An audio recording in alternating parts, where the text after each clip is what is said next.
بسم الله الرحمن الرحیم. الحمدلله و الصلاة و السلام علی رسول الله. به نام خدایی که جان آفرید، حکیمی سخن اندر زبان آفرید.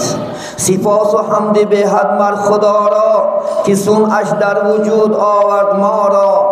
هر دم از ما صد درود و صد سلام بر رسول و آل و اصحابش تمام. اما بعد، السلام علیکم و رحمت الله و برکاته. السلام علیکم برادران اهل اسلام، اکاهان، دادران و مادران و خواهران عزیز. اولا انشاءالله ما شما را به مناسبت فرا رسیدن توی سنت سنی رسول صلی الله علیه و سلم تبریک و مبارکباد میگیم. الله سبحانه و تعالی به این داماد و عروس بخت و سعادت، آن وقتی که بین آدم و حوا و آن وقتی که بین یوسف و زلیخا و آن وقتی که بین محمد مصطفی و خدیجه کبرا و آن وقتی که بین علی مرتضی و فاطمه زهرا پیدا کرده بود، الله سبحانه و تعالی بین این دو نوجوان پیدا نماید و در آینده فرزندهای صالح و صالحه از خزائن غیبی خودش الله سبحانه و تعالی کرامت نماید و چون این روز خرسندی و شادی را الها با کل خاندان ما الها نصیبه بگرداند. آمین و رب العالمین. محترم جان، البته انسان وقتی که یک ساعتهای معینی می شود، انشاءالله به سن 18 می درآید، انشاءالله بلوغ میگن بچه ها از 12، دخترها از 9 سالگی بلوغ میشن، بلاغت میرسن عزیزان من، و در سن یک با معینی به خانه دار شدن انشاءالله محتاج میشن عزیزان من. سبب که بابای ما شما آدم علیه السلام اگر به تاریخ نظر اندازیم، وقتی که آدم علیه السلام الله سبحانه و تعالی آفرید، آدم علیه السلام قرار نگرفت، دخترای جنت پیشکش کردن، حورها را نگاه نکرد. الله سبحانه و تعالی دید که بسیار بی‌زبان است، الله سبحانه و تعالی تدبیر کرد و آدم علیه السلام خواب غلبه کرد و از قرقوی چپش ماما حوا مادر ما شما را الله سبحانه و تعالی آفرید. بینین ما و شما هم انشاءالله بیزن قرار گرفته نمیتونیم عزیزان من. بیزن زندگی نیست. همه زنهای پیشین بینید عزیزان من، از زن آدم تا خاتم همشون انشاءالله جفت کرگی هستند، زندگی کرگی هستند. انشاءالله خدا خواهد ما و شما را جفت زندگی بکنیم. پیغمبر صلی الله علیه و سلم که اربعون من السنن للمرسلین، 4 چیز گفتن از سنت های پیشین، نه از بلکه محمد علیه السلام، از آدم انشاءالله تا خاتم این سنت است. یکی همین محترم جماعت نکاح است. یعنی انسان باید که بچه و دختر با واسطه نکاح یک جای شود. به نکاح زندگی حرام است عزیزان من. نکاح فضیلت است، نکاح درجه است انشاءالله عزیزی من آدم علیه السلام نمیگردیم، با سیر میکنیم در وقتهای پیدایشی آدم و ماما حوا. وقتی که آدم از خوابش بیدار شد دید که در دنگش یک دختری زیبا خوشرو شیشتگی است که تمام زیباگی روی دنیا را دختراشا ماما حوا در الله دادگی بود. با مجرد بیدار شدن دست دراز کرد، خدا گفت آدم دست کش. حالی گفت این برای تو حلال نیست. اول نکاح می شود، بعد نکاح یعنی حق و مهر میگیم، حق و مهر شب ادا میکنی، بعد این دختر برای تو حلال می شود. الله سبحانه و تعالی فرشته ها را گواه کرد، به واسطه فرشته ها آدم حوا چکار کرد؟ حلال کرد داد. یعنی نکاحشو کردن. خدا گفت که اکن حق و مهر شده، پولش ده گفت که هیچی ندارم. گفت چی تیمش؟ گفت محمد صلی الله علیه و سلم 10 مراتب صلوات گفت اللهم صلی علی محمد و علی آل محمد و بارک و سلم علیه. 10 مراتب بابای آدم پدر انشاءالله خدا خواهد ما و شما صلوات گفت. همین صلوات الله سبحانه و تعالی بجای چی انشاءالله خدا خواهد مهرش قبول کرد و 10 درهم شرعی تا قیامت این دوام میکند. این انشاءالله مهر محمد علیه السلام برآوردگی نیست، مهر حضرت بای آدم انشاءالله خدا خواهد از همون دور تا خاتم تا دور قیامت کدام بچه و دختری که نکاح می شود البته حق و مهرش داده می شود. ادا که عزیزی من اکثری شما مهراتون چکا کردگی هستن، اکثری ملاها شما را مهرهای نسیه کتی بستگی هست یا نمی مهرهای نسیه کتی شما را بستگی هستن در آینده ادا میکنیفتگی یا نمی اکثری شما ادا نمیکنید ایلا پیش الله دا او قرض در گردن مبادا اگر شما مردمونه کو ایچ گپی نیست زنی شما راضی میشود نه که اگر زن تو مردمونه دو راضی نشود در قیامت پیش الله نه جواب میتید. پیغمبری بزرگوار محمد صلی اللہ علیہ وسلم یک میگد مرد مرد در دوره های حیاتی رسولش این واقع است. خوب گوش بدار. یک میگد مرد میگد وفات کرد. رسول وقتی که تابوت برداشتن تابوت بسیار وزنین بود میگد مرده بسیار حالتش وزنین گفتن ماندن تابوت گفتن یگان کس نفتن جیز زنین بیاریم نزدی من بیارش گفتن همسرش دعوت کردن زنشونه گفتن من نبی یگان حق شوهرت بالای تو هست گفتن هست مهری من گفت در این دنیا دادگی نیست من راضی نیستم مهری من ادا کند. پیامبر اسلام که من نبی یک گپ زنم و حق پیغمبری من همین مهر در درای خدا گذار گفت که نمیگذارنمش من بگفت دخترم من گفت تو حدیث میگم سخنی مبارک من میگم که کدام زنی که از برای تنگ دستی مردش حق و مهرش در راه خدا به مردش بخشه وای جاش جنت است میگمت. حالا اگه زن گفت که ای محمد من نخت به نسیه آلیش نمیکنم وای جنت داری نسیه گفت چند خواهی مهر گفت که 4 درهم گفت. پیامبر اسلام کمزوری مبارک شه گرفت میگد حضرت علی داد گفت علی جان بر در بازار فروش گفت 4 درهم گفت این مرد گفت از عذاب خدا خلاص کنیم فروخته آورد میگد 4 تنگه در دستش داد و برمده برف. عزیزان من تا چه اندازه مهر چی دارد اهمیت دارد در اسلام لیکن بعض نماز خونم قبول کردگی نیست ادا کردگی نیست میشود شما مهراتون کله تیلا گوشواری تیلا لیکن با پردوخته نمیشود آورده بگو همین حق مهرت. حتی امروز بینید دخترای ما شما تا چه اندازه علمدار شدن که در وقت نکاح بستن امروز دنگل گفته سادیان داملا جان من حق و مهر من در راه الله میگذارم. بینید امروز چون که خدا ترس بسیار شد مردم امروز بیدار شد الحمدلله سخن خدا و پیغمبر به همه خاندان ما شما درمد. در یک دولت اروپا بینید یک حضرت روایت کردن دولت اروپا یک بچه یک دختر ناز میبیند در اونجا مهر قیمت بدست مهرش بعد پیش پدرش میاد میگد که من همین دختر شما ناز میبینم من دا میگد مهر مگوی من جمع کرده برای شما بتیم.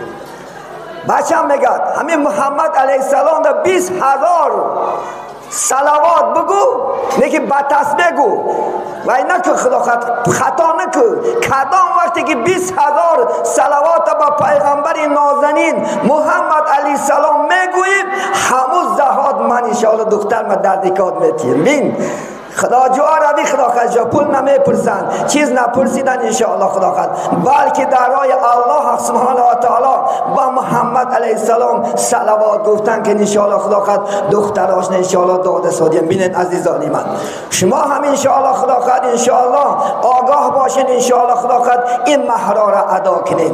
نکاح خوشنود آورنده رحمان است عزیزان من. کسی که به نکاح خانه‌دار می شود الله از وی راضی می شود. نکاح به غضب آرنده شیطان ملعون مرجون است. بین عزیزان من، وقتی که اگر ما و شما خدا خواهد به نکاح خانه‌دار شیم شیطان گریه میکنه است که این ثواب داخل شد، این ثواب گرفت، خدا از این راضی شد. چون که اگر ما به نکاح یک جای شویم شیطان خرسند می شود، شیطان شادی میکند، رحمان در غضب می شود. الله سبحانه و تعالی بینید نکاح خدا خواهد درجه است، نکاح فضیلت است، نکاح به آینده آوردن فرزندهای صالح و صالحه. اگر خواهی که خدا خواهد بچت از کودکیش قاری شود، دخترت از کودکیش با اهل تقوا شود، به نکاح خدا خواهد انشاءالله خانه داشتم. و در بعض سعیدای ما آمده است که داملا جان ما به نکاح مبادا یک جای داشتمونیم چی می شود. بینین از خدا بترسید عزیزان من. امروز اکثر جوانان از پشت محبت چی کارها دارند برای شما عیان از حاجت بیان نیست. به نکاح چقدر ماها سالها دست قپک دارن گشته سادیم، از خدا نمی ترسن. از خدا بترس عزیز من. عرش اعلی می لرزد، الله در غضب می شود. عزیزان من نکن این کار خدا خواهد انشاءالله. برای همین واجب است که بچه که به بلاغت رسید، دختر که به بلاغت رسید و این شریعت نکوف است. کوف گفتگی چیز ماست که یافتی در آن چیز و چارت نبین، در آن بتش که از یک راه خدا خواهد شیطانی خلاص نشه. امروز ما چی نمیکنیم؟ ما فلان بیار تا چیز و چارش بود نکنی تا بعضی ها 6 ماه و 5 ماه. کدام یک مرد پیش من رفت میگه در 3 ماه میگه داملا جان طرف دختر راضی کردم، دخترش میداده 3 ماه میگه داییدم. همالی این چیزم بیار، همالی انی کارکه، همالی انو کارکه. یک بار دخترات خدا خواهد فروخته سادی.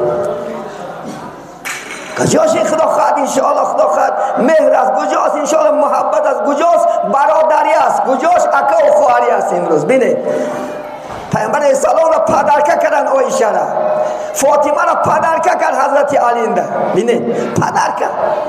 ما شما پدرکه چی میگیم؟ یک چیز خوبه یک آدم را پدرکه میکنیم، همچنان دختراش را پدرکه میکنن. جلیبی گفته یک صحابه بود. بین جلیبی گفتم رسول بچم زن داری؟ گفتم من کی زن میتید؟ یک کم بغل هستم هیچی ندارم. گفتم خانه هم عرب برا. گفت که محمد من فرسون. وقتی که میره دروازش تختم میکند در شبکشن میده که پدر و مادر شیشته است، میگه فلان چی میگه منم محمد فرسون تا که دخترت برای من تی. حالانکه پدری دختر میگن مزاق کرد، گفت که تو گپات بیجا رفته سی شد، تو کلت پلت کزدگی نیست، تو کجا آمدی؟ من خانه تو نمی آمدم، لیکن محمد علیه السلام من گفت که برو همو گویم که عبدالله دختر شبتیه. دختر میگه زیر پرده گوش داشت. گفت میگه پدر شنیده ساده تو منم محمد فرسونده که برای دخترش من سر جهان راضی است، من نکاح کرده همین دبته. بینین دوستای خدا را بینین، چیز نطلبیدن، مال نطلبیدن، دنیا نطلبیدن، بلکه زندگی خوب، بلکه راه الله ثواب طلبیدن. ما چه امروزه که عزیزانی من بیاین این چیزا را پرتیم، خدامون آزار نتیم انشاءالله. خدا خواهد من یک صحابه با مثال میارم. وقتی که از مکه محمد بدرگاه کردن مدینه بدرگاهش کردن، بعد از عقیب صحابه سکه گرفته برفتن. من از ابو لهب قصهش برای شما میگم، ملعونی مرجومه. آیسته آیسته صحابه رفتن نگت. وقتی که می رفتن نگت این جنگی ها مهاجر حساب می شود، صحابه که در مدینه هست و یا انصاری حساب می شود، یاردم کننده. وقتی که صحابه می رفتن خانه هاش نجاش می کردن، افقاش می دادن. یک صحابه میگه در مدینه رفت، یک صحابه میگه گرفته خانه بردش. گفت که منو بگفت بنده خدا، من برای خداتون دوستم، من یک چیز میگم، من 2 زن دارم، 2 زن دارم، میبرارم هرچه بیرون نگاهش میکنی کدامش معقل باشد من جوابش میتیم 3 حیض عدش میبراید در نکاحت بگیری، برای خدا من راضی هستم. حالا گفت که نه، گفت من راضی نشین، گفت زن در کار نیست من نباشم. گفت 2 خانه دارم، 2 خانه دارم، خواهی این شگی خواهی این شگی بگی درای خدا پدرکت میکنم. گفت این مسئله هم نشید. نباشم. گفت 2 باغی خرمازار دارم، چون که در مدینه بود خرما است. که هر سال میلیون فایده میارد، اگر خواهی کدامش بگیری. گفت که نه این شم نشد، من راهی بازار نشانت من سودا بکنم. بینین عزیزانی من، بینین دوستای مهم نیست چی اکا برادر میلیون پول طلب داره، اپاچه بخواهر میلیون پول داره یا نمی؟ این دروغ نیستی؟ ما شنیده سریم 50 میلیون 100 میلیون در خدا خواهد زوراتون نسته که دختران نشاهرتیم، زوران نسته که بچه هم نزندار کیم. ای بس عزیزانی من نکنه ای کار خدا خواهد اکنومیشی عادی ترین عادی خدا خواهد. من فاطمه مادم علی نمیدانیم پیامبر السلام یک تا اسیابی سنگین بود بگد بعد دستش بیچاره اسیاب میکرد گندم اسیابیت سنگین، یک تا چادره که از مادرشو خدیجه موندگی، یک تا کفش کتی بوده دادنش. چیز نپرسیدن، برای چیز نشدن. بینید عزیزانی من، ما مسلمان میگیم، ما دعوا میکنیم که بنده خدا امت محمد علیه السلام میگیم، لیکن امروز نسبت دیگر چی داریم؟ نسبت دیگر ظلم نداریم، نسبت دخترها و بچه ها ظلم نداریم. ما ظالم شده رفتیم، خفه نشین.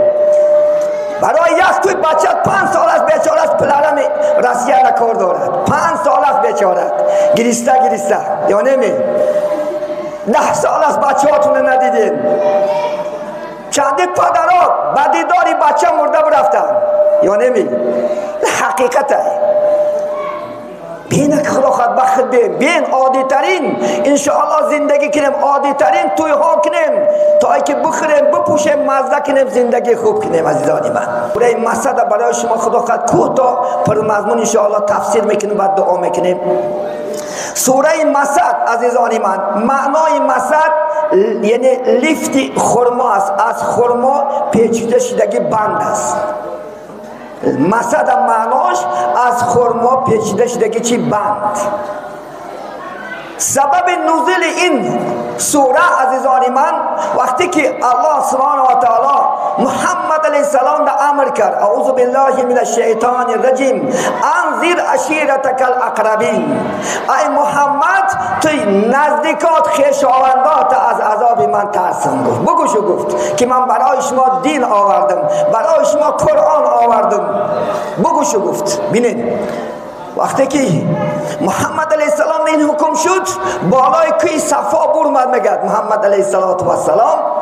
بعد چی میگد؟ همه قبیله های عربا بناماش فریاد کرد یا ابن الهاشم یا ابن عدی و ها دیگر قبیله ها همه گفت نزدی من بیایه.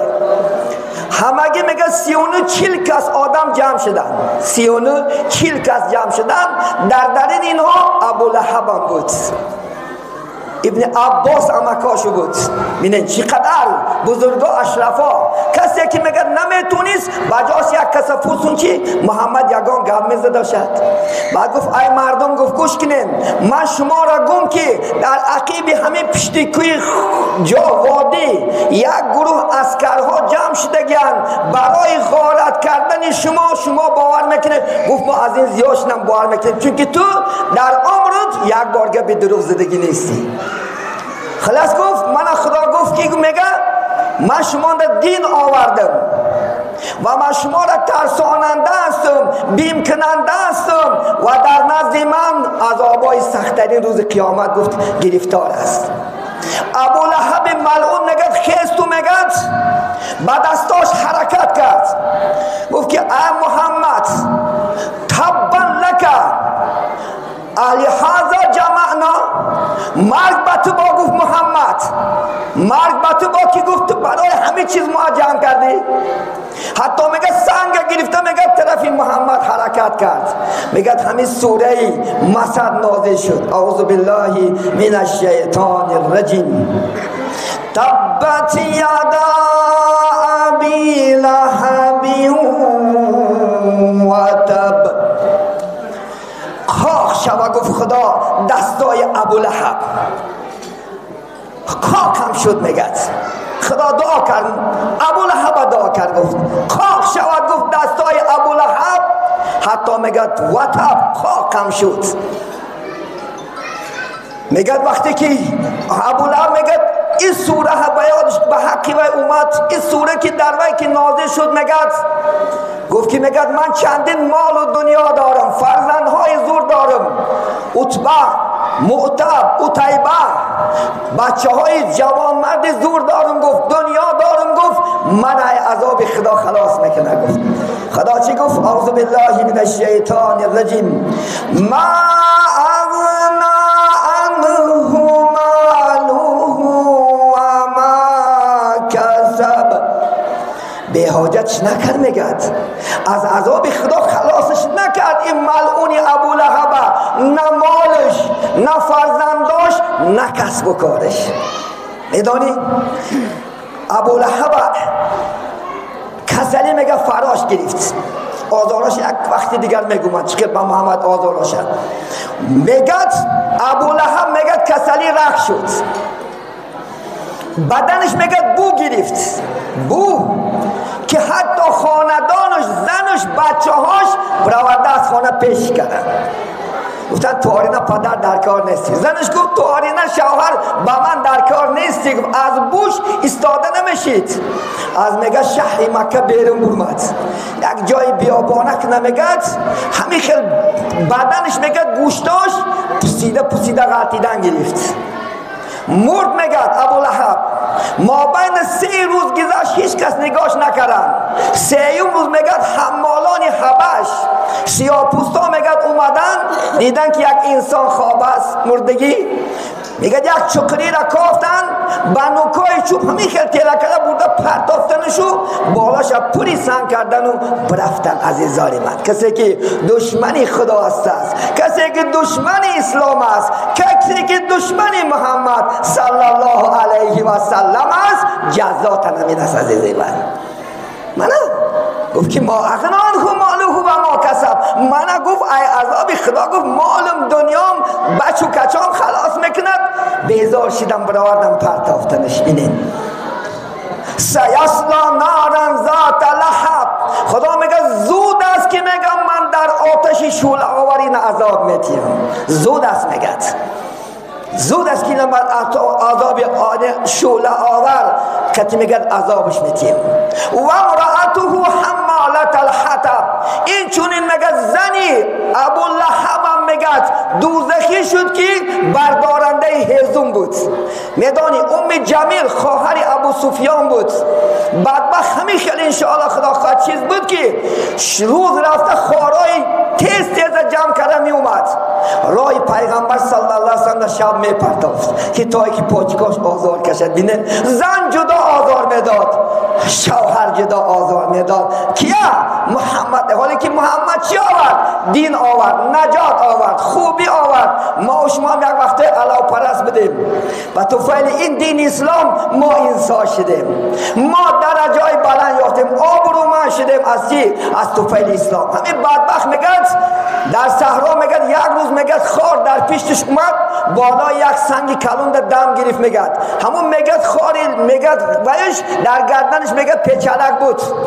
میگه یک بار خدا شمال امر کرد، شمال میگد خار غیلون همین خیلی دوکش کرد، مرده برفت.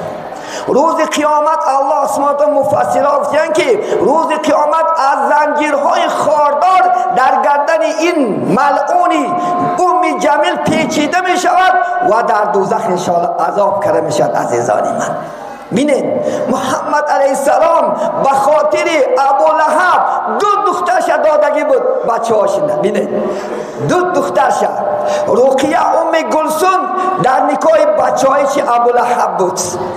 میدونی میگد معتب کتی، یعنی ویش 2 تاش ایمان آورد، نه که عتیبه ایمان نآوردگی است. وقتی که این آیت سوره نازل شد میگد ابو لهب بچه‌هاش گفت اگر دخترای محمد طلاق نکنه سری من برای شما حرام بود. دخترای پیغمبر را طلاق کردن. این عتیبهش میگد رقیه دختری پیغمبر میگه پیش رسول الله آورده طلاقش داد. پیغمبر بسیار خشمگین شد، حتی توف کرد. میگد رسول الله دعا کردن پروردگارا همین عتیبه از یکی خدا خواهد انشاءالله شعرهای خودت که نیست و نابودش کن. ابو لهب به همون قدر ملعونش از دعای محمد میگه میترسید. از مدعای محمد میترسید دایم.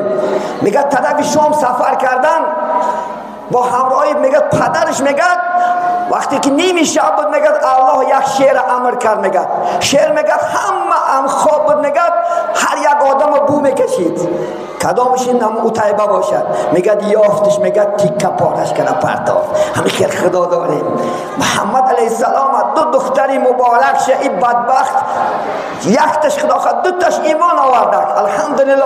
اسلام نمو شرف شده که عتیبهش ملعون مثل پدرش از اسلام بی نصیب شد انشاءالله خدا خد. بینن عزیزانی من، خدا دائم میگه فی جیدها حبل من مسد. بینن میگه خدا خد روز قیامت در گردنی وای همون ریسمانا خدا خد انشاءالله عذاب کرده میشد. عزیزانی من از الله ترسیم، همون خدا خد انشاءالله از الله ترسیده طاعت کنیم، از الله ترسیده عبادت کنیم. عزیزانی من این بود قصه برای شما پر مضمون انشاءالله. خدا من گفتم این اگر من ساعت ها برای شما تفسیر کنیم این کم است، لیکن من برای شما آگاهی میتونم که هرگز دشمنی خدا نشو، هرگز دشمنی پیغمبر محمد علیه السلام نشو، دشمن اسلام نشو که عاقبتت همین است. عزیز من خدا یک تا ویروس چه طاقت نداری، یک تا ویروس چه میپرتاید هیچ کس دردت نمیابد. خدا شوخی به خودت کن، به زنت کن، به فرزندات کن، به جورهات کن، با الله خدا شوخی نکن. گفتیم بهادی نقشبند چوبی خدا صدا ندارد، بعد از زدن دوا ندارد. عزیز من او چوبی که نمیبرد خونت پرد، هیچ کس نه عرض کردم نمیتونی، هیچ کس نه شکایت کردم نمیتونی. من آدم بیمار کی شکایت میکنن، میگن الله بعد، لیکن الله تقدیر جنبانه خود سبب میشه خدا خیر انشاءالله.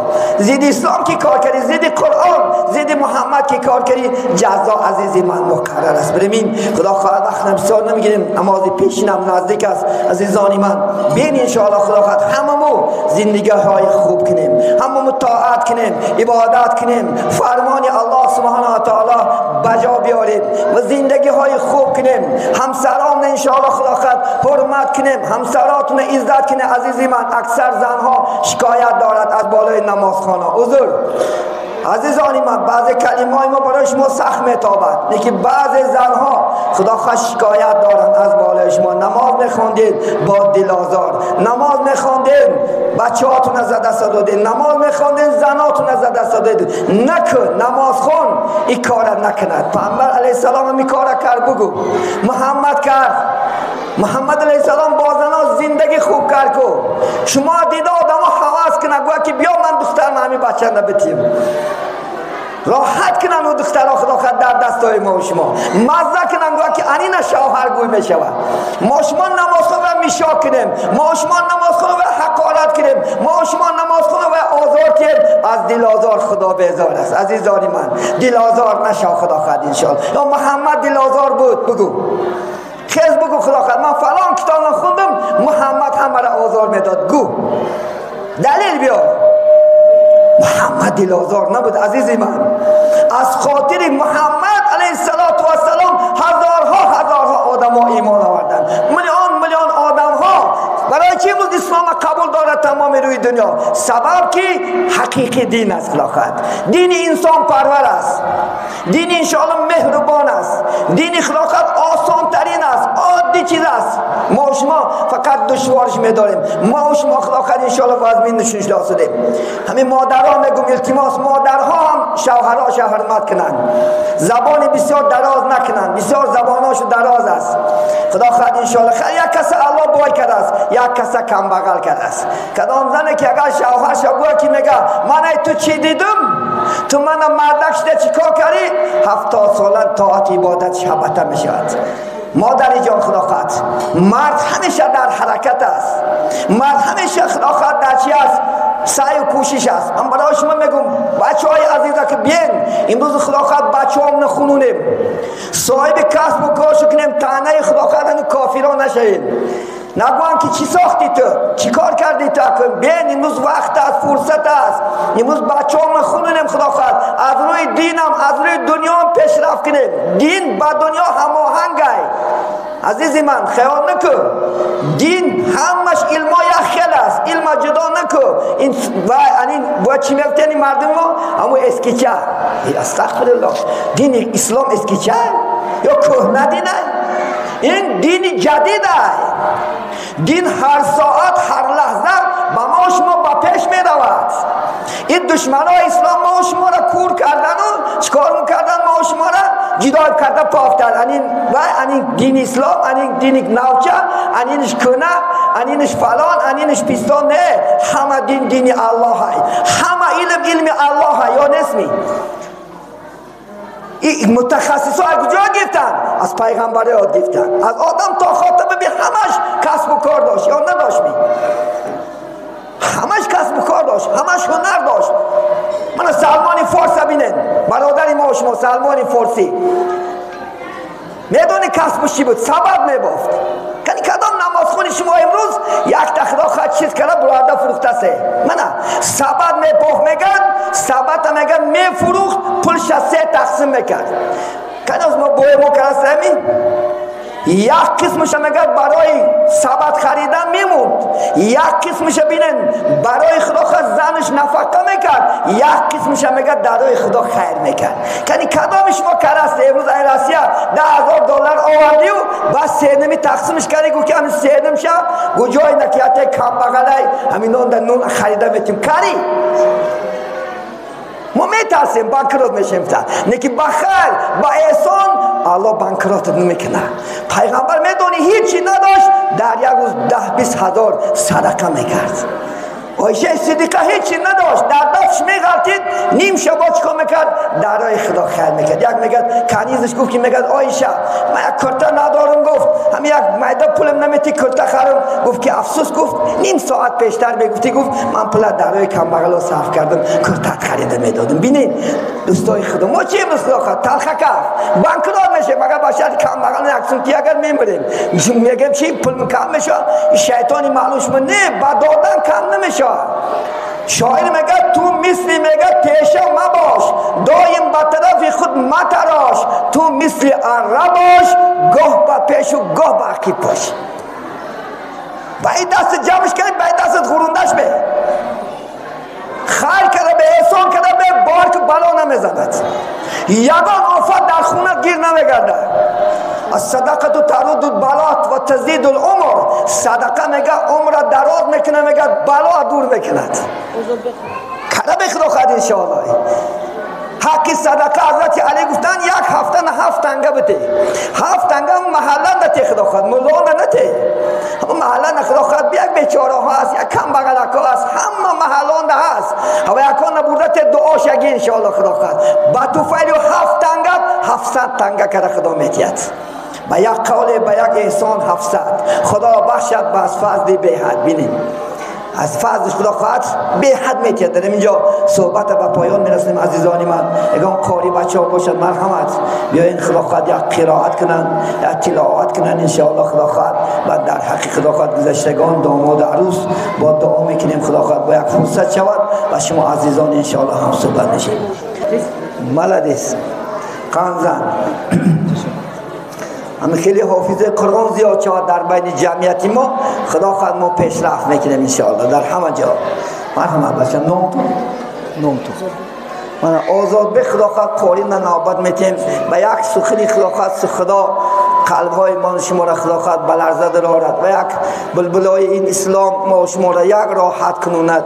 یک انشاءالله خدا خواهد شاد شیم عزیزان خداوند. این صفای خیلی خارج بچه ها را خدا خواهد روز از روز در این دیار سخت زمینی ما شما روز از روز اله زیاده بگرداند. مرحمت بچه اعوذ بالله من الشیطان الرجیم. بسم الله الرحمن الرحيم. الحمد لله رب العالمين الرحمن الرحيم مالك يوم الدين إياك نعبد وإياك نستعين اهدنا الصراط المستقيم صراط